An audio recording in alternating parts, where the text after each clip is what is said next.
points are gained or points are lost, there will be much to discuss. For analysis regarding tonight's Winnipeg Jets game, here are Dave Minuk, Ezra Ginsburg, and your host, Drew Mindell. The Illegal Curve post-game show starts now.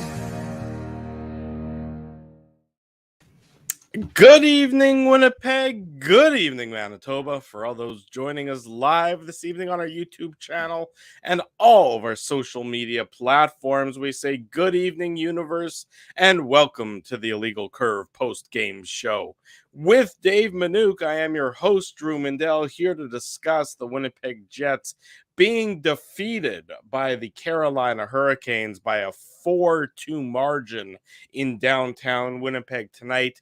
A score that is actually quite flattering to the Winnipeg Jets, Dave, because this was one of the most one-sided games we have seen this year that the Jets have played. They were dominated by the Hurricanes start to finish at 5-on-5. And with the exception of a couple of blips, one at 4-on-4 and one on the power play, the Carolina Hurricanes had this game completely in hand from start to finish. Yeah, it wasn't. You sensed it right out of the gate. I mean, well, we can probably discuss the lineup decisions and that, which had an impact right away because, of course, they scored within a minute 15 of the first period starting. So I mean, it wasn't. It was less than ideal. They're being outshot 4-0, then more, and then you looked at the high danger chances after that first period, 10-1 in favor of Carolina, and you're just thinking to yourself, the Carolina is a good team. They've hit a bit of a skid actually of late. They're a good road team though. I think that was actually their 10th win on the road. I think they're 10-3-1 on the road.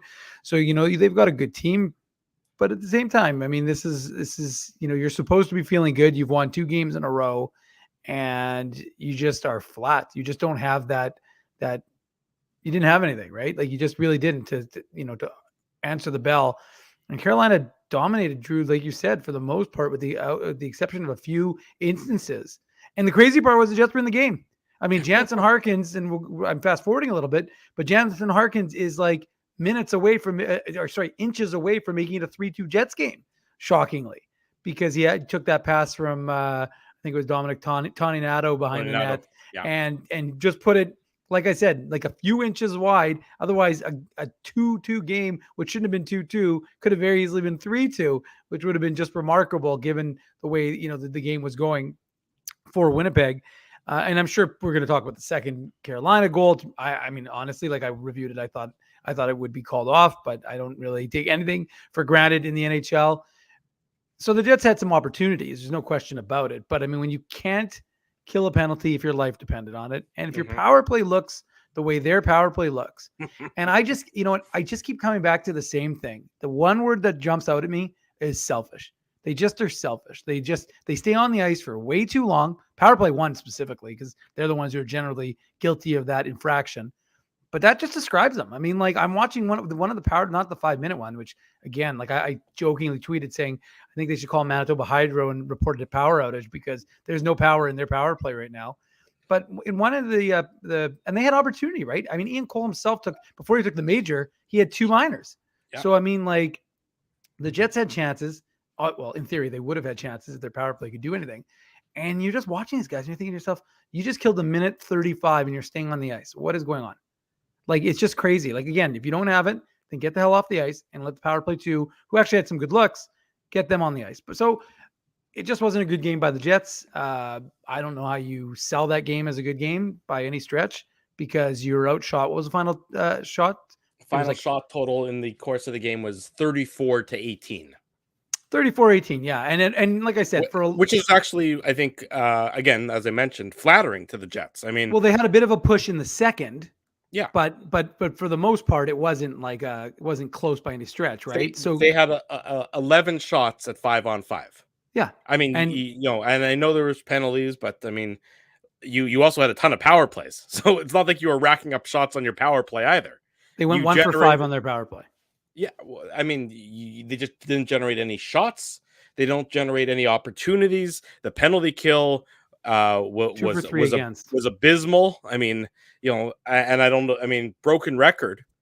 or skipping CD or malfunctioning MP3 file, whatever you want to call it, it's the same thing night in and night out. I think, what did Dennis say on the broadcast? That, I mean, I have to go back. I think he said 8 times this year the Jets have given up 2 or more power play goals. That's insane.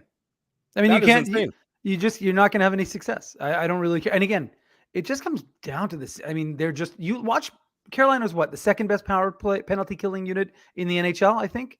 It was evident up there. Yeah. The Jets had no ability to set. They just couldn't get comfortable because Carolina attacks them and attacks them and attacks them. And so the whole game you're watching this, and the Jets are trying to get set up. They're slow. They're trying to establish themselves.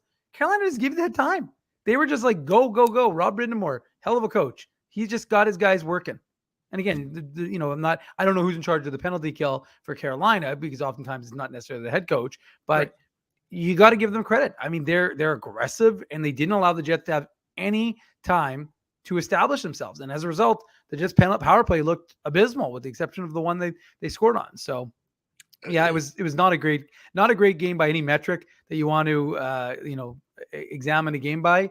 And the exception, I thought Dubois, Kopp, and Ehlers line looked like they were the only line that was swimming above the water surface. The rest, well, the Harkins was okay. Harkins, they didn't play that much. They played a little more than usual. I was actually surprised. I remember in the third period I looked, and I think they were up, like Harkins was over 6 or 7 minutes. So, but you know what? I mean, this is just, you can't, like we said, the Jets' cushion for losing is really kind of out the window. And you've got an opportunity here against Seattle and Vancouver. I know Vancouver got the quote, the dead everybody bounce, but the reality is that it's nice you didn't kill the cat that time. Yeah, well, PETA has been mad at all of our flogging the dead horse references, so we were trying to stay away from that. But it's just this, like I said, you've lost that ability. You built anything you built up is gone. So now you've got to be able to create momentum. And so if you're the Jets, maybe 2-2 is okay, but it's not great. Well, maybe that's what this team is now. I mean, maybe before it was an aberration when they were 9-3-3.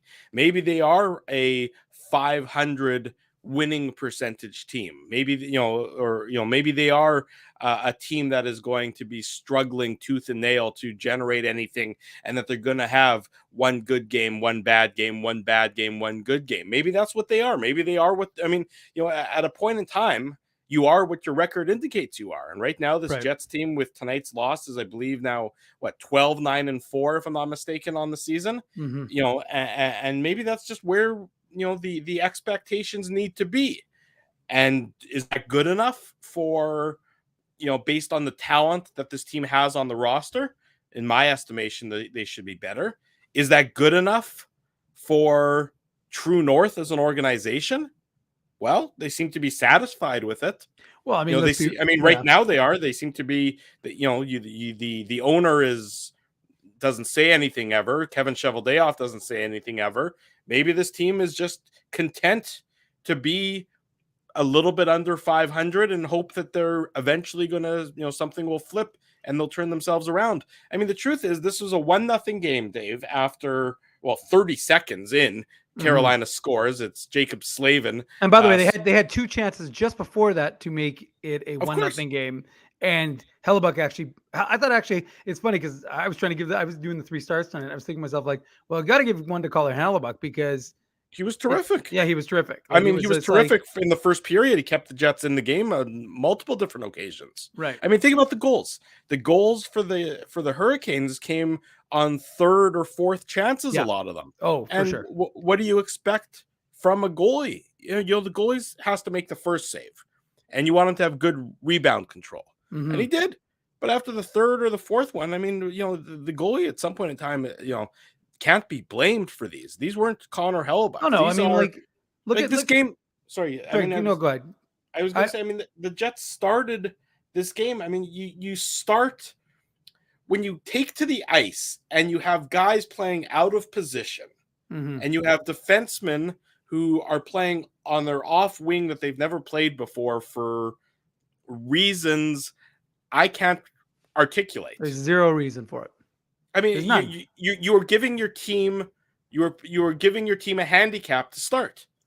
It just inexplicable. I was trying to, again, I listened to his justification. Oh, well, we want to see what Dylan can do. And he played on the off wing when Pionk was hurt or whatever, when he missed practice and he tried it. I'm thinking to myself, like, who cares? He's never done it as a professional. I mean, obviously the occasional shift here and there, but like, why are you starting Logan Stanley on the right side when he's played all his pro games with the Manitoba? I went back and I looked because I was like, maybe there's something I'm missing. You know, I watch all the Moose games and I was thinking to myself, like, maybe there's games where he's played right side. I went back, I looked at my notes and what I keep. No instance that I could see. So I was thinking to myself, okay, well, he hasn't done in the AHL. I'm not even going to reference like what he's done in junior because who cares at this point. And he hasn't done in the NHL. And you've got a guy who's perfectly capable in Dylan DeMello, who's playing on who can jump up and play in that second pairing with Brendan Dillon. And then if you need to, not that they've ever played together before or anything. Not that they have years of experience having played together in San Jose. So I was thinking to myself, I'm like, okay, there's got to be something to this. And then I'm thinking, again, while this is all going on, I'm thinking, okay, and Beaulieu and Stanley have played together. When Beaulieu, you can love him or hate him, but the reality is there's no other options because as I tweeted earlier this morning or this afternoon, Kovacevic and Heinola were still on the ice practicing with Laval today. So they obviously were not an option for today's game. And that's something the Jets have to figure out why, because you, in theory, lost Bradley Nash and you didn't make a recall anyways. Right. But the reality for you, of course, is that you could have, and I think I saw someone tweet that the metrics for Stanley and Beaulieu, even though they were small last year, weren't terrible. So the reality is, and you don't need to lean on them. So I just don't understand in a game that's critical. You need to win this game because if you win this game, the whole losing streak is gone. Like nobody's even if you win 3 out of 4 games on this homestand, I'm not saying people are planning the parade, but folks are excited about the team. Sure. But you beat a good team in Carolina, you beat a good team in Toronto. That's right. Regardless of, and the truth is, and as people are correctly pointing out in the chat, you beat who they win the first. Sorry, you beat New Jersey after they played the Minnesota Wild the night before. Yeah, you beat Toronto after they played the Minnesota Wild the night before. Well, here you're playing a fresh Carolina team that looked like a different team. Well, they had no answer. Well, they had no answer at 5-on-5. Yeah, which is where the vast majority of the game is played. The Jets had no answer. The Hurricanes were too fast. They were too quick. And I mean, the irony shouldn't be lost on anyone because what's the Jets allegedly their best attribute is speed. That's what they're built on. The team is built on speed, and they had absolutely no response. They had no. They had no approach. It looked like they were surprised at how Carolina played, as if they had no idea that Carolina was going to play in this manner and what Carolina is good at doing. And the Jets did nothing at all to try and counter it, to try and make Carolina the least bit uncomfortable. I mean, it's from start to finish tonight, from puck drop to the final whistle. This was as one-sided as it's been, and when you have very odd coaching decisions from the get-go, I just don't know. You were tying the team's hand behind its back before the game started for some reason. I just don't understand it at all. Well, then in the second period, you flip Dylan to the right side, and you got Stanley on the left side, and you're thinking to yourself, like, I still don't get it because they're still like I said, you've got a perfectly capable guy in Dylan DeMello who everyone will acknowledge is not flashy, but he knows what he needs to do. And so, like I said, I don't get the idea of it seems too cute for school. Like, I just don't understand the logic in the decision-making. I mean, we'll see what Paul Maurice has to say following the game. We heard his comments earlier today as to why he chose to do what he did. And talk about, getting Logan Stanley. I mean, if you want to give Logan Stanley more minutes, fine, but give him more minutes in the side that he's played the entirety of his pro career. Don't give him more minutes on the right side. Like I said, it seems bizarre. And again, I go back to what Nate Schmidt said: is you do what they tell you to do, and if they tell you to go play the right side, you go and play the right side. But I just can't fathom why they would do it when you could throw Beaulieu on the right, have Stanley on the left, and then really DeMello just seamlessly goes up with Dylan. So it doesn't make a lot of sense to me. Paul Maurice was outthinking himself. I mean, I don't understand. Like, they talk about keeping the game simple. Well, some of your coaching decisions can be simple too. You don't have to think outside the box. You don't get any bonus points for thinking outside the box. It's like the guy in a hockey pool who takes a real stupid decision in the 5th round. He takes a guy who should go in the 20th round, and once in a blue moon, that guy, pays off for him. Or hitting a little bit closer to home, the guy who goes and tries to get 20 different girls' phone numbers at the bar, and once in a blue moon he hits on getting a phone number. You don't get any bonus credit. You don't get any extra credit for that. You don't get you don't get any goals for making your team's job harder. This is just another instance of a coach outthinking himself, and he's done it multiple times this year. I just don't, for the life of me, understand what his rationale could be and the justification. And more so than that, and this goes beyond the lineup decisions. This goes to the penalty kill. The players in the room, they see Carolina's penalty kill. They see how aggressive it is. They see how effective it is. You don't think to some extent they're chewing glass over how passive and how boring and how weak the Jets' approach to the penalty kill is? You don't think it's more fun to go out on a penalty kill and really try and force another team's hand? Of course it is. And to continue to tell the players in the room, albeit they're the ones who are executing it and not executing it very well, if it was to work as it's allegedly designed, the players know when it's not working, and yet they do nothing to change it up.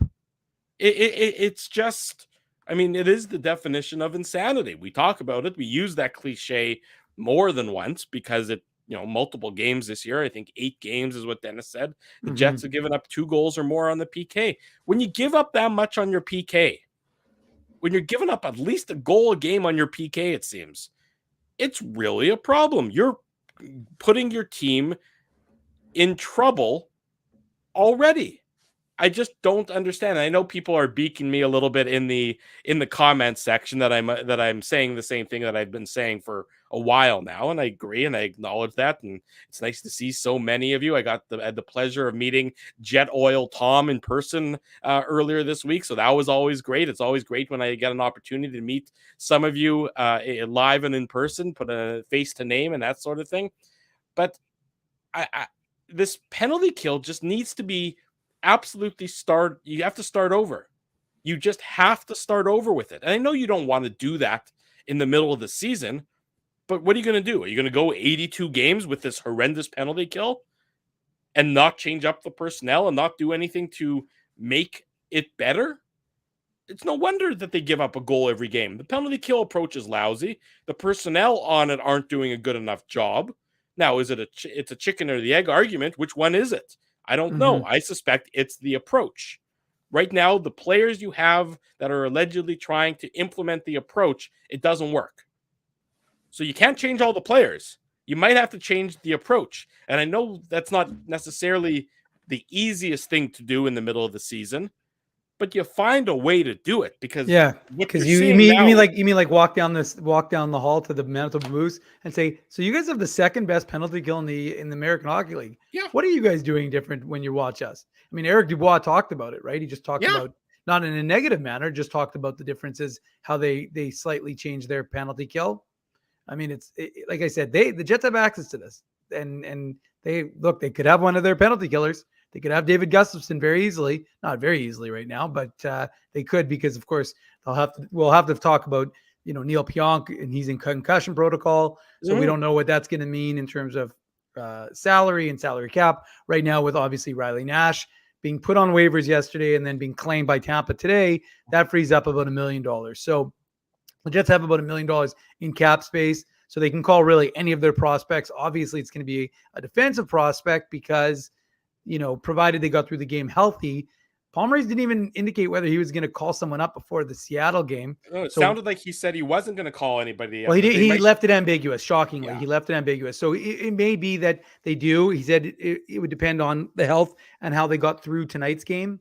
So whether it's Ville Heinola or, who I think that they might choose. Hey, here's a crazy notion. Why don't you give a right shot defenseman like Johnny Kovacevic a shot playing to the right side, 6'5", mobile defenseman who's in his third year as a pro. So probably not a bad idea to give someone like that a shot. Well, no, we haven't seen enough of Nate Beaulieu. We haven't seen enough of Nate Beaulieu in his career, and this isn't a shot at Nate Beaulieu, but you know what he brings to your table. And frankly, what he brings to your table is not great. It's not. And I know he's a veteran guy, and I know he's, you want to give him the opportunity when he's a healthy scratch, and I get all that and blah, blah, blah. And that would be great if you were 10 games over 500 and it was game 72 of the regular season. But it's not. It's game 23. You're 12-9-4 now, or game 25, whatever my math is. 25. Yeah, my math isn't sharp this morning or this afternoon. This evening, I'll be okay. You just need to try some things. Look, everything about the Jets' approach to tonight's game was bad. They were slow. The 5-on-5, they were atrocious. Well, the Pierre-Luc Dubois, we got to give credit to the Pierre-Luc Dubois goal between the legs. That fantastic. That was beautiful spectacular. Goal. It was a spectacular goal, spectacular individual effort. I mean, it makes the power play numbers look better. I mean, I wouldn't say that there was much. I think it wasn't really it was a power play goal, but I think it had more to do with. It wasn't like there was a structure to the power play that ended up with that goal. It happened that Dubois was left alone, and he made a fantastic individual play. Dave, the team at 5-on-5 had one high danger chance all game, and that one high danger chance came late in the game. It was the Dubois where he thought he scored, then Freddie Anderson closed the leg on the goal line. I mean, that was their only high danger chance in the game. That's hard to do. At 5-on-5. At 5-on-5. Yeah. I mean, what are you doing? I mean, what are you doing? What they're doing right now is not working right now. With a team this talented, with that much firepower out there, the Jets had absolutely no answer to what Carolina threw at them, which makes me wonder, what was the strategy? What was the approach? What was the game plan? This is what Carolina does well. They're fast. They're aggressive. They get their sticks in the lanes. I mean, they do, they don't make it easy on you. They're a very good team. What was the Jets' approach? What was the game plan to try and combat that? And as far as I can tell, there wasn't one. They had one, I'm saying this again for emphasis. Yeah. One high danger chance at 5-on-5. I mean, they had a 10-1. They were being outchanced 10-1 in all situations after the first period. And, even in the third period, I mean, the Jets had the extra attacker and Carolina had the puck. How many times did Carolina have the puck to shoot at the empty net? Well, okay. So, I mean, before we get to the empty net, let's talk about the 5-minute power play. Do we have to? Well, I mean, the crowd was booing. Justifiably they were booing, yeah, for sure. Justifiably. I mean, they should have booed. I mean, to not be able to figure out a way when you have an extra skater on the ice, to not realize that you have to be quicker. You don't have time to rest on your laurels when you're trying on the power play. It's not a power play. The Hurricanes penalty kill doesn't allow you to set things up. They were gifted an opportunity, the Jets were, in this game. They were gifted opportunities. It was 2-2 at a point in time when the Jets had no business having it be a 2-2 game. Think about it. It's 2-2. The goals come on a 4-on-4 situation. A great play between Ehlers and Stastny. That's at the 2:18 mark of the second period. Got to credit, as a quick aside, you got to credit Paul Stastny's intelligence. I keep remarking about how smart a player he is, and it really is. quite incredible. I mean, I know he's not as good as he was, at 35 years of age, but 35 years old. the head still works, the hands still work, and he's still able to, feather that pass over to Nikolai Ehlers, who he's got 4 goals in his last 3 games. So he's heating up, which is a good thing for the Jets. And, sorry, Drew, I cut you off, but No, go. Like I said, I just thought Paul Stastny, and unfortunately for the Jets, like the Ehlers line seemed to get it going. And, that was, I thought Harkins as an individual had some nice plays, and, he had that nice play where he forechecked hard and then got the puck in front of the Hurricanes net for an opportunity. I think it was Svechnikov or Toninato who shot it, and Anderson made the stop, or it went high. But the reality was, like, where are your drivers? That to me is the critical question, right? You needed, and the truth is, in a game where they weren't comfortable, in the game where they couldn't use their speed as an asset because you had a speedy team who was not giving you the time and space that you wanted, well, you're in trouble, because the Jets couldn't find an answer to what Carolina was doing. And that comes down to the players, and it also comes down to coaching, because you have to adjust. If you can't come into the intermission after the first period and figure out some way to change things, well, then that's on the coach and that's on the team. And that's it. Like I said, you're hanging L on all of these guys, because that was a collective team loss, right? You got how many, like we said, you're getting just dominated. And look, Carolina, like I said, they're a good team, but they've hit a bit of a slide of late, right? So, and they've had some injuries, they've had some guys dealing with some things that aren't even on the road trip. So, that's a factor as well. But at the same time, like I said, Winnipeg just can't. They just can't. The special teams right now are so poor that they're killing this team, because we talked about it. They weren't a bad 5-on-5 team throughout the course of the season. No, 5-on-5, they've been one of the better goals against ratios. That's right. So, but when your special teams are this inconsistent, I mean, trying to do the same thing over and over again, trying to do it, it's just, it's not. And look, someone said in the chat, I don't remember when it was a little while ago, they said, well, how come everyone can see it and yet they can't? It's a valid question, because I tweeted the same thing. I mean, I tweeted the same thing. How, and this is, I honestly think this is probably at a point in time it becoming an issue. How does the coaching staff continue to sell the bill of goods that is the Jets' current penalty kill alignment to the players in the room? And you know what ends up happening, because players are humans, is that they begin to freestyle. An individual begins to freestyle, and then maybe half the penalty killers on the ice begin to freestyle. And then you have a combination of a couple guys who are freestyling because they hate the system and they know it doesn't work. And then you got the loyal soldiers who are still trying to play the system that they've been instructed to play. And then what do you end up with? You end up with absolute chaos. I mean, that's the inevitable outcome of the Jets penalty kill, is that. It has to be. There's no other way. I mean, eventually somebody. Hold on, Roscoe is making a pretty nice offer for all the Jets fans. If you want your butt kissed by Roscoe, he says if the Jets win both games, he'll kiss everyone's. They should win both games. Butt.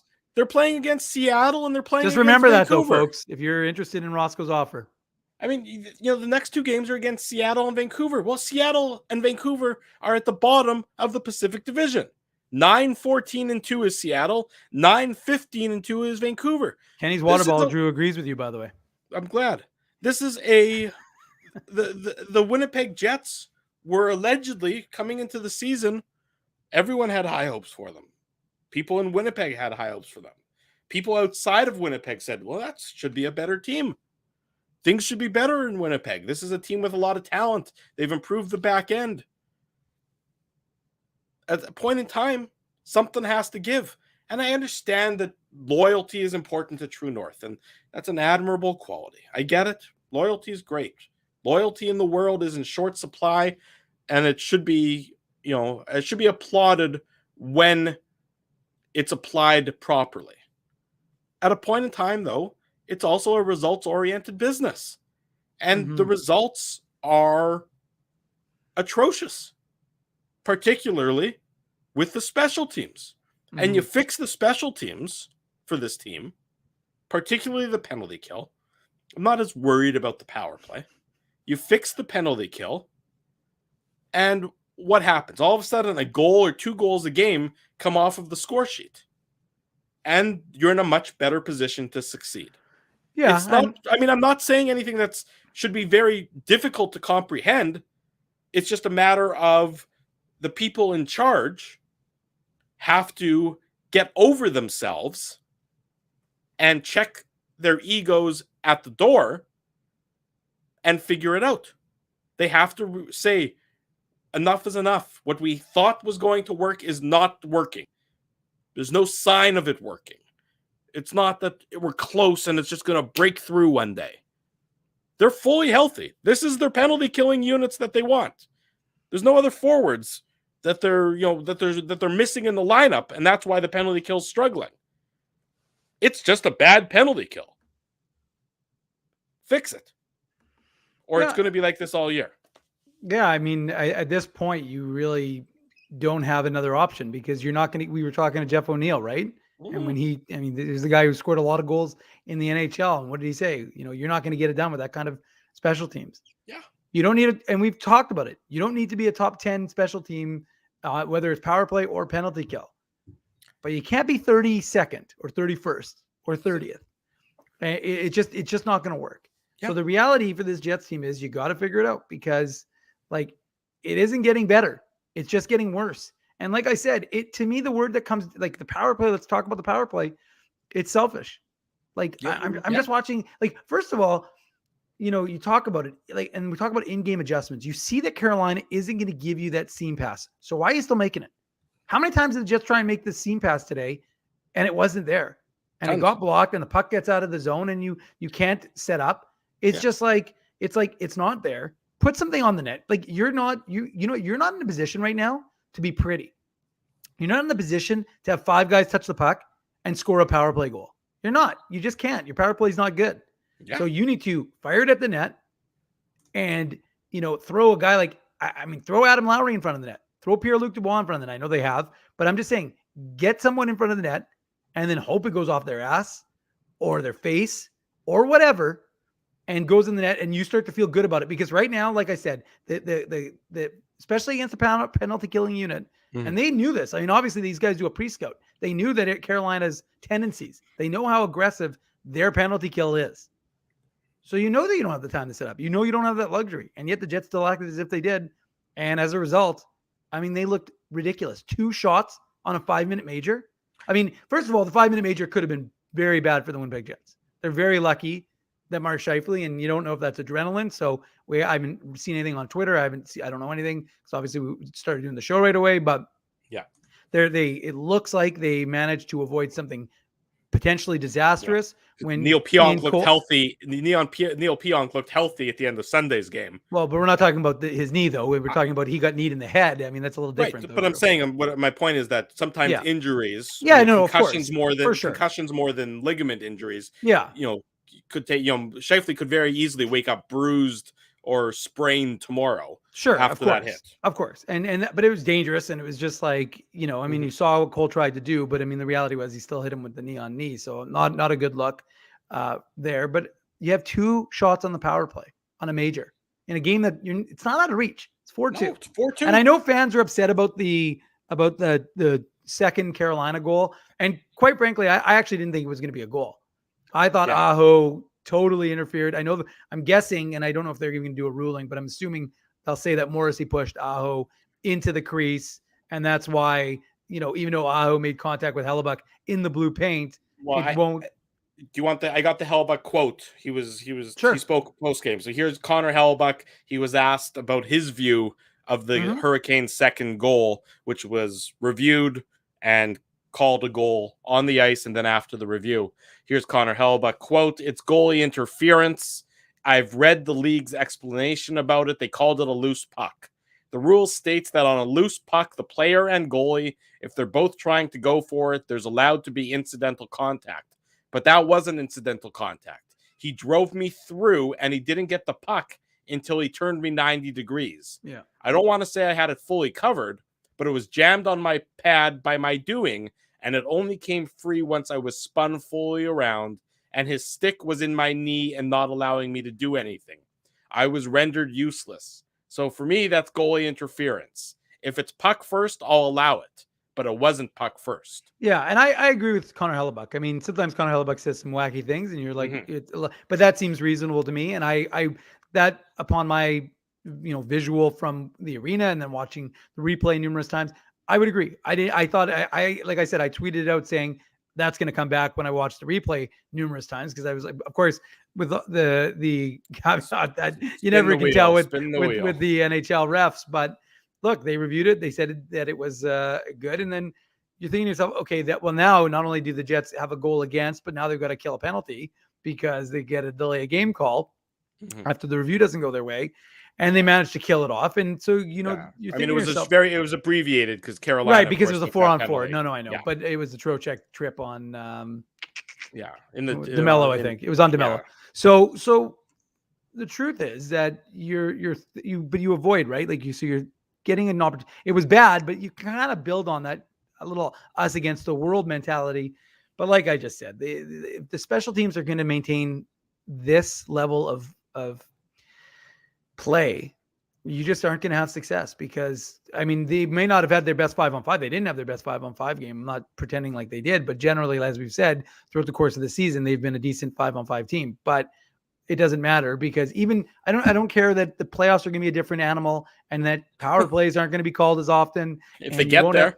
Yeah, but the reality is, like, think about how much bigger when you do give up a power play, how much bigger a power play goal is going to be against you. So, it doesn't really matter. You need to fix this. And that should be the number one thing. Like the Jets don't need to work on anything else in practice. All they need to do, that's, by the way, Ty and LeBroke, that's a good one. Someone else asked me if the same video official worked the Bomber game on the weekend with that questionable catch towards the end of the game, as they did, who did the review for the second Hurricanes goal. But this to me is the number one, number two, and number three thing that Paul Maurice and his coaching staff are working on over the course of the next month, is only special teams, because your 5-on-5 play is fine. I mean, like I said, more or less. Yeah, for more or less. So like you've got, I mean, like I said, I probably would change up their lines a little bit, but regardless, for the most part, it's fine. But your PK is atrocious, and your power play is terrible. At least your power play one is terrible. And again, like I come back to that one word, selfish. That's the way they played tonight. It's the way they've played for a lot of the season, and you're just not going to get it done. And the whole point of hockey being a team game is to be a team. And so if you can't get off the ice, if you can't give your all in a 45-second shift and not have success, and then give the next unit, 45 seconds, and then come back on for, well, hopefully, the idea would be one of you guys score because you've just killed it for 45 seconds, rather than like do what you did and toss it around and reset and try and get into the zone. And in the end, you burn off a minute 15, a minute and a half, and the other unit doesn't get a chance to set up, because when you're coming off the ice, you ain't coming off when they're in the offensive zone. So you're coming off and they have to reset. So they hopefully get a reset and maybe get one shot. It's just selfish. Aside from that, everything was hunky-dory, though. Yeah. Let's take a break. When we come back, an interesting comment from Paul Maurice in his post-game media availability about the Jets' performance tonight. Stay with us. I'll tell you about it. I'll read it to you after these commercials. You're listening, you're watching, you're chatting with the Illegal Curve Hockey Show. We're live here on our YouTube channel and all of our social media platforms. Smash the like button. We'll be right back after these commercial messages. Jerry Seinfeld, Chris Rock, Jon Stewart, Dennis Miller, Brad Garrett, the biggest acts and all the up-and-comers. They've all made their mark at Rumors Comedy Club, North America's longest-running independent comedy club. Rumors has kept Winnipeg laughing for over 25 years. When was the last time you laughed out loud? Make it a great night out with friends, or book your office or birthday party, even a fundraising event at Rumors. Get all the details and dates on upcoming shows at rumorscomedyclub.com. Whoa, Ezzy, why are you so happy? I just crushed 2 fresh Bagel Smith bagels with schmear. They're open on Jets home game nights until puck drop. Didn't you have Bagel Smith for lunch too? Yes, I did. What's your point? Come on, Bagel Boy, let's go to the game.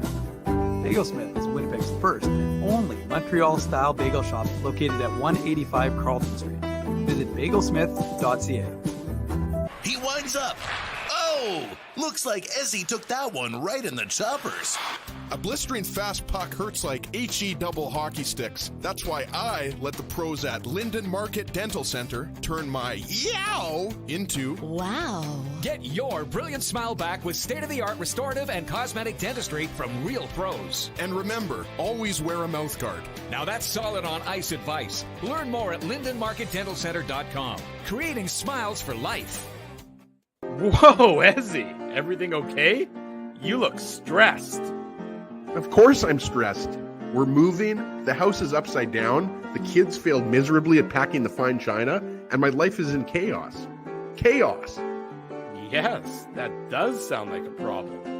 What am I going to do? Ezzy, relax. Rolly's Transfer Moving and Storage is the answer. With 60 years of experience in moving Manitobans and a track record of exemplary customer service, one call to Rolly's and your stress is gone. No job is too big or too small. Just visit Rollies.com and they will take it from there. Thanks, Dave, and thank you, Rollies Transfer Moving and Storage, online at Rollies.com.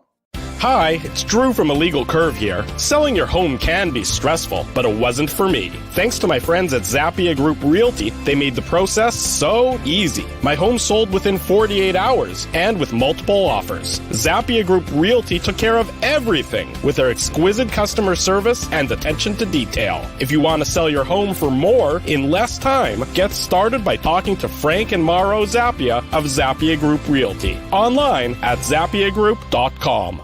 Whether it's watching the game with friends, pizza night with the family, or date night for two, this holiday season give the gift of special occasions. Get a free $10 promo card when you buy a $50 gift card from Boston Pizza. Because nobody regifts pizza. For 3 generations and over 80 years, Tough Duck has been making apparel that works and plays as hard as the people who wear it.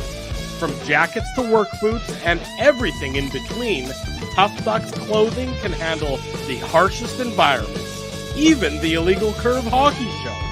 Work to live, live to play. Visit toughduck.com.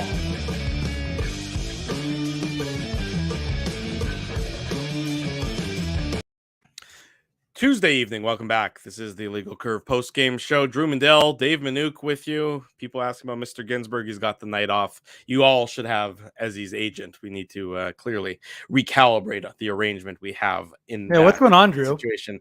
I don't know. I think we're getting screwed on this one, Dave, a little bit. But we'll clearly have to have our agents talk to his agents and see what we can negotiate afterwards. In any event, here's the quote from Paul Maurice that I referenced before the commercial break. Hashtag Paul Maurice, teaser. Exactly. It's a teaser. I kept the audience. You got to hook the audience. You did a good job. Thank you. I was hooked. I didn't go anywhere. You didn't go anywhere. You didn't. You couldn't run downstairs. Yeah, I know. Your roommate isn't there. You had nowhere to run. So apparently, Murat asked Paul Maurice about the tonight's performance and how stilted the game was in. Maybe that's supposed to be tilted. The game was in Carolina's favor. Basically, why did the team perform so poorly? Here's the quote from Paul Maurice. We just weren't prepared to play. That's my job. For the style of game that was going to be played today, we didn't skate nearly well enough to expect to win. I mean, can't disagree with anything there, but that's a pretty damning self-assessment when the head coach says we weren't prepared to play and admits that it's his job to get them ready, and he failed at that task in tonight's game. I mean, that's pretty damning. Yeah, but I mean, honestly, Drew, I can't remember what game he said that before, but I mean, that's Paul Mauriceism, right? That's just him taking it on, taking the blame for his team, taking the slings and the arrows. For the record, deservedly so. To your point, though, if it's not the first time he said it recently.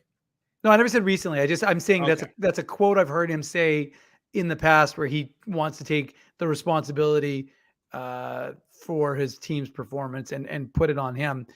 And again, like I said, I have no problems with that because he didn't have his team prepared to play. I mean, if your team wasn't aware that you should be, if your power play should be performing in a different manner than what you've done so far, then that's on you. If you're not adjusting, as I've said before, then that's on you. if you can see what's happening, if you can see the lack of generation on your power play and the way your penalty kill is working, and it's still not, and you're not making an adjustment, well, that's on you. So, I mean, like, yeah, okay, Paul Maurice, it's good that you're saying that. And it's wonderful. That's great. You've taken it upon yourself to say it's on you to not have your team prepared. I mean, I don't understand how your team's not prepared, right? Mm-hmm. Like, the nonsense with Toronto. Thank God the Jets only play Toronto twice a year, because I'm telling you right now, I can't handle collectively anything east of Manitoba. So I mean, it was such nonsense. I'm just gonna drop a few F-bombs there, but like it really is just insane. So, but there's a reason why I tweeted that the QAnon wackadoos think that the Leafs Twitter and the Jets Twitter take it a little too far. Well, I mean, it was insane, anyways. But anywho, so you have that, and then the truth is that you have to get your team ready. I mean, you've got a team that is coming on the road. They're just starting a road trip, I believe, right? So I think they're on the road for 5 games. And they got Andrei Svechnikov back. He had been day-to-day with an injury, so they got him back in the lineup. They were excited to have him back. But at the end of the day, like I said, if your team isn't prepared and you want to take the responsibility for that, that's fine. But what are you doing to make them better prepared? And like I said, tomorrow the Jets are supposed to practice, right? I think Dennis said that. So before they leave to Seattle. Mm-hmm. If the entirety of the practice isn't on special teams tomorrow, then there's just a complete lack of awareness, because like I don't care. I just don't care about anything else. Like 5-on-5, you've got the guys who can score goals. You got the guys who can prevent the goals. You got a goaltender. Well, of course, Thunder Bay is not. When I say the Manitoba border, folks, Thunder Bay, Loch Lomond, Candy Mountain, those are my ski hills. No worries here. Although I think one of them has been shut down for 20 years. But the reality is, I never knew you to be a skier. Yeah, I do some skiing. Hashtag Fernie, why not? But the reality is that I consider Thunder Bay anything. Northwestern Ontario is still Manitoba. Believe me, I've been calling for the annexation of Rat Portage, aka Kenora, for like 20 years. So believe me, I would go all the way to Thunder Bay if I could, and just encompass most of Northwestern Ontario. But anywho, because then my Explorer MB, my traveling Manitoba, would be even more fulsome. It'd be fantastic. I do like to dally every once in a while in Northwestern Ontario. I just don't admit it too much. But I digress, Drew. Anyways, you do digress. I do. The point is that it's all special teams. I mean, like I said, and what are you going to do, right? You've got the same personnel, you've got the same coaching staff. So how are you going to change things up? I don't have an answer, but I'm not really paid to have an answer. So it doesn't really matter for me to say, you should do this, you should do that. They're not going to listen to me. Well, maybe they'd listen to me. I don't know. But the point is that, clearly what they're doing right now isn't working. Clearly something needs to change in order for this team to have success in an area that they just haven't had any success this entire season. And so, like I said, whether that's personnel, you have some room. David Gustafson can be recalled. I mean, you're not going to based on it all comes down to what's going to happen with Neil Pionk and how severe being in the concussion protocol is for him, and whether you're going to put him. Obviously, they can't put him on IR until after the suspension, because obviously then after Thursday's game. Yeah, after Thursday. So he's missed. So he's already served 1 game of a suspension. Now he'll have a second, obviously, on Thursday in Seattle, and then technically, if he's healthy, then he could, in theory, play on Friday. And then if you had recalled the defenseman, which most likely they would have, you could send the defenseman back to the Manitoba Moose and recall a forward, because you'd have, like I said, about $1 million in cap space, which is enough to give you David Gustafson. Because of course, Cole Perfetti, it wouldn't matter because Gustafson's your first choice anyways, but Cole Perfetti is at the World Junior selection camp, so he's not an option either, of course. So David Gustafson is your guy who, at this point, why not? He'll kill himself for the opportunity to kill penalties for this Jets team. And he's ready. He's ready for the opportunity. He's ready. And like I said, I'm still seeing the people talk about him wearing an A for the Moose, and somehow that's going to preclude him from being recalled up to the Jets. It's a fallacy, folks. It's not. It couldn't be further from the truth. If he was a C, I would tell you that you should be worried. He's not. He's an A. And there's, like I said, Christian Reichel, CJ Cease, Austin Pagansky, Johnny Kovacevic, who may be recalled. There's a lot of guys who can wear an A for the Manitoba Moose. So David Gustafson wearing an A, not a problem. He'll be called up. I would think sooner rather than later, because At what point do you not give him a shot to help? I mean, and he's going to help you in all facets of the game. It's not as if it's just he's coming up to be a PK specialist. But what's Paul Maurice's big, mantra?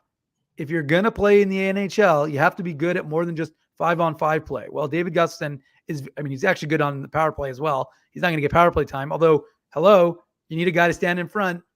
David Gustafsson can stand in front. But regardless, that's not likely going to happen. But he'll be on the penalty kill. He'll give you another option, and he'll give you a better option. And maybe if you have, David Gustafsson there, you're not burning out Kyle Connor on the penalty kill. And why is Blake Wheeler playing on the penalty kill? You're trying to figure out ways to conserve energy for these guys. Well, that's not that doesn't seem like a good method to me. I think it honestly maybe goes back to my previous comment about, loyal soldiers. Some people are going to be loyal soldiers who will play the style that the coach dictates no matter what, no matter how terrible the results are. Some players are going to eventually want to freestyle and freelance if the results aren't there. Blake Wheeler, to me, would fall into the category of being a loyal soldier, particularly to Paul Maurice. We know how the ties that bind between the two of them. The next two games, look. I just want to interject quickly. I don't think they will, Joe from Winnipeg, just because Joe from Winnipeg says Paul Maurice is going to call up Noje, Dave. He should call Kovacevic up, but he won't. They won't do that because Noje would have to clear waivers on the way back down. Not that he's playing anyways. But the reality is Kovacevic obviously is exempt. So they can call him up and there's no concerns there. So I don't think the Jets are going to call up anybody that they would have to worry about losing to waivers. But anyways, if the Jets are going to call anybody up from a defensive perspective, if I don't know if I'm wrong, then I'd be shocked. But it's either going to be Johnny Kovacevic, who's, like I said, 6'5", right shot defenseman, has never been recalled to the NHL, in a regular season basis. And would give them his first, so that'd be his first instance, could get his first NHL game. He's a third-year pro. He's ready for the opportunity.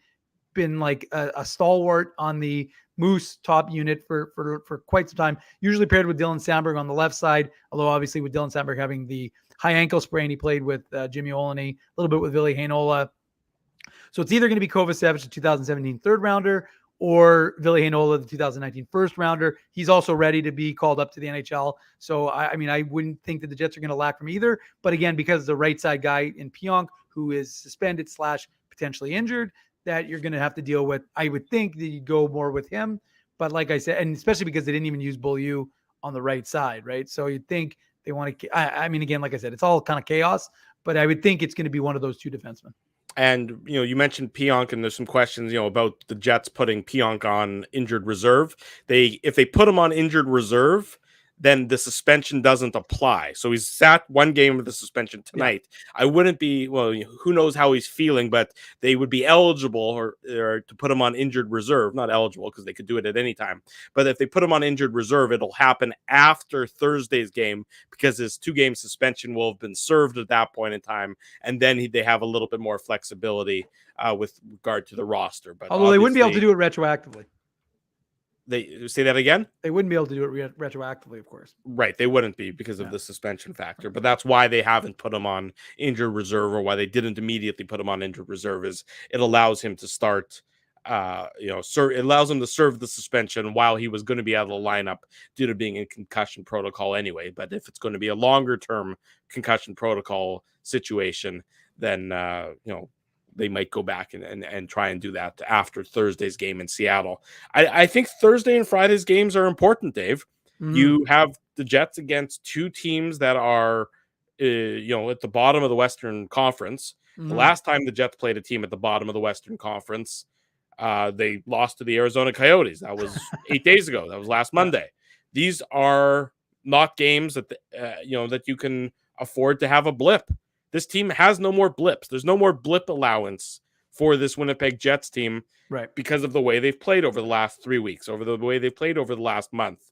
The blips are gone. You have to beat the teams that you're supposed to beat, because clearly you can't hang with the Carolina Hurricanes of the NHL. You just can't. I mean, you're the times where, at least against the Eastern Conference, teams, you haven't passed those tests. Mm-hmm. You've done okay against some of the Western Conference teams. You've done okay against the Oilers. You did okay against the Flames on that Saturday night. But, you haven't played Colorado yet this year. You don't think that Colorado's playing some pretty damn good hockey. They're getting better. Minnesota. What has Dallas won, like 7 in a row? Dallas is on fire. Minnesota defeated Edmonton 4-1 tonight. Old friend Dmitry Kulikov had a breakaway, and he scored. So, I mean, who knows what the hell's happening in Minnesota? We need to have the contest again. Yeah, that's right. Where they said, did Kulikov score? And the answer was no, because he hadn't scored the entire year. I'm pretty sure Derek Forbort has like 4 goals in Boston. So I'm not sure there's anything that may. And remember, when the Jets got pumped by Minnesota 7-1, Jordy Ben and Dmitry Kulikov were both in the lineup. So some things just don't make any sense. Well, what's the I hate to beat a dead horse a little bit, but what's the common denominator? I think it goes back to coaching at this point in time. And I don't say that lightly. I really don't. Well, no, I mean, like at the end of the day, like, look, Drew, you said this. I think you said this on Saturday or somewhat, whatever. But the point is, we do a lot of these shows, so they start to blend. The truth is, you've got a world-class goaltender in Connor Hellebuck. You've got a very improved defense from what you had last year, and you have a very talented group of forwards, including a guy in Pierre-Luc Dubois, who's having a phenomenal season and giving you that effective. Now that Mark Scheifele looks a little more Mark Scheifele-esque 1-2 punch that you need to have. And so the question becomes, if you all have all of that, then what is it? Well, it's on your coaching staff. So it's time for the coaching staff to figure it out, because like I said, they don't get rid of 20 players. No, they just don't. So, and there won't be any excuses. Fans, you're a cap team. People are paying a lot of money to go to these games. And so at the end of the day, you're going to have to figure this out, because the truth is, if you don't, somebody else is going to have that opportunity. I really think that, because, this team is too good to go into a big slide. And like I said, they could have erased it. If they would even have gotten a point tonight, the truth is, if they would have finished this homestand 2-1-1, again, you're not planning the parade, right, but you're a lot happier with the way this team is playing. And you could say, well, you beat the Leafs, you competed against the Hurricanes. Against the Hurricanes, you had an unfortunate goal lead situation against Arizona. Well, if they weren't, but whatever. Well, I'm just saying. I know you can. It's a way how it's amazing how you can change a narrative, and then you get pumped, and you can say you pumped the Devils. But so the point is, you could have had a very good story going onto the road, playing against 2 weaker teams that you have a very good shot of taking both those games, and you could set yourself up. And look, the reality is, if the Jets go and beat Seattle and they go and they beat Vancouver, well, then we're talking about a different narrative. But at the same time, because of the way they've looked, and again, it comes back to, and I don't want to sound like a broken record here, broken CD, broken USB drive at this point, but the truth is, it's all we're going to be talking about. And if we had a true 24-hour, hockey network in Winnipeg, sports not radio, sports show, but sports whatever.